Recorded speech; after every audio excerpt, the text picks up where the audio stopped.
So in this Coinbase tutorial video, I'm going to be showing you guys how to buy Avalanche, ticker symbol AVAX on Coinbase. So once you have Coinbase open up on your device, go to the bottom tab here and press on trade. So right up between my assets and earn, press on trade at the bottom. Then once you're in this screen, go to the top to where it says search for an asset and press on the search bar.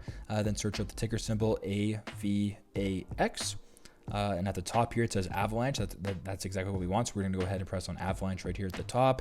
Then we're going to press on trade and then press on buy AVAX with cash.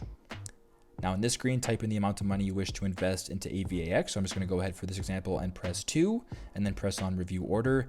Then once this is done, it's now going to take a couple seconds to take you to the next screen. So just bear with it. It shouldn't take too much longer to take you to the next screen. Now once you're on this final screen, simply go to the bottom, press on place order to confirm your purchase. And there you go.